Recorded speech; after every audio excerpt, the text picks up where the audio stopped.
I think at international level, it'll be very popular, and I think the massive Irish community that's in Australia will be turning up. I think the tests will be very well attended.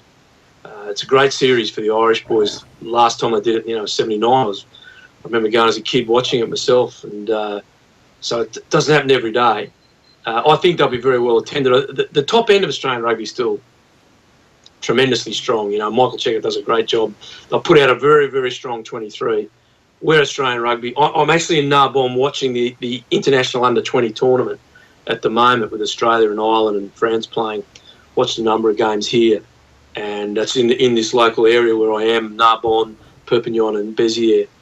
And, the bottom end of Australian rugby, the development end, the kids, the academies, that's where they're not putting any money in, or not sufficient money and resources. The top end is exceptionally well resourced.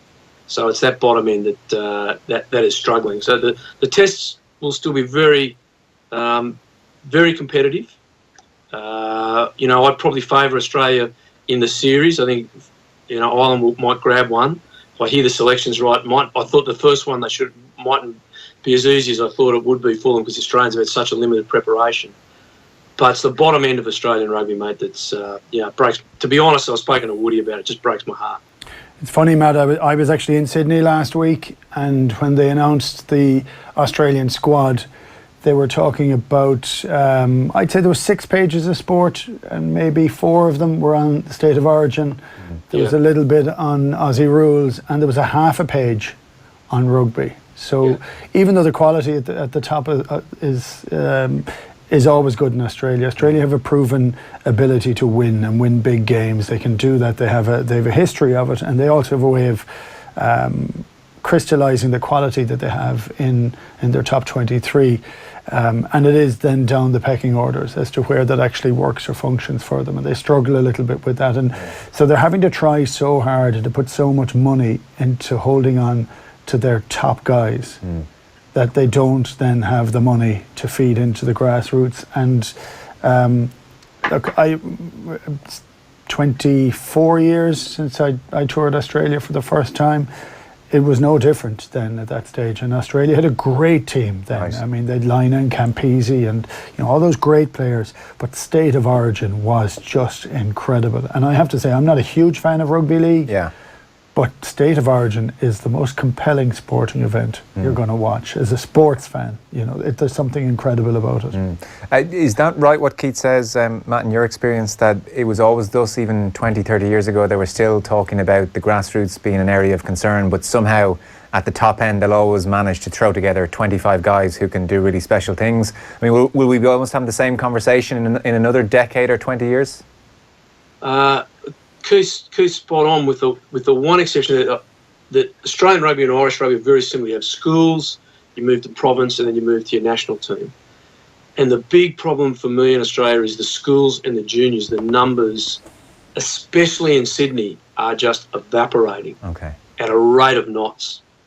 And some of the great schools that have produced Waratahs and Wallabies have gone from 5, 6, 7 teams per age group. So in other words, the under-13s, you'd have 5, 6 teams. They're down to 2 teams. So like a wonderful school like the King's School in Sydney is down to 2 and 3 teams per age group.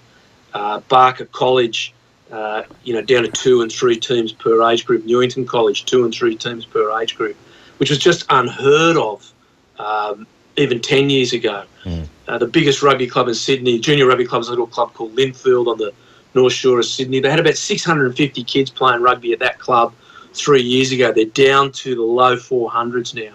Right. Now, if that trend keeps going, it's more than just what Woody's described. Why is that trend like that, Matt? I mean, is it just down to financial? But for school, it isn't for financials. It's down to what the kids want to play. It's a huge range of factors, to be fair to the ARU, Keith. You've got demographics. There's been a massive immigration wave over the last 15, 20 years in Australia from Asia and the subcontinent, and contact sports are just culturally abhorrent to people from that area. So that a lot of the people that come in, they're not going to play rugby. But I'll give you one example. My area is the inner west of Sydney. My son played for the Drummoyne Juniors. if he played rugby for Drummoyne Juniors, you have to pay $250 to register him. If he plays Aussie rules for the Drummoyne Power, you pay about $30, and if he plays rugby league up the road for 5 Dock RSL, you pay about $25. So while there are some factors that the rugby union can't influence, there are a lot of other factors that they can. So people just are not putting their kids into the sport. We're losing the truth story about the concussion as well, the head injury.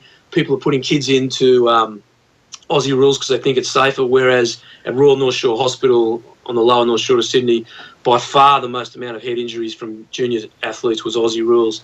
But there's a perception that rugby has more head injuries than any other sport. So mums are moving their kids out. And the union aren't doing anything to counter this. They're not getting the facts and the truth out there. So it's a huge range of factors, but it's gone from a bit of a worry to there's a red light. For me, I'm not very popular there, as you can imagine, Woody, because I keep saying this to people. Because I went back and helped with an academy there the last 5 years, and the kids they're wonderful kids. The rugby kids are still great human beings. They're still coming through. They're wonderful athletes. We're just not supporting them and supporting their coaches and the parents that are running their clubs in the way that they could. Okay.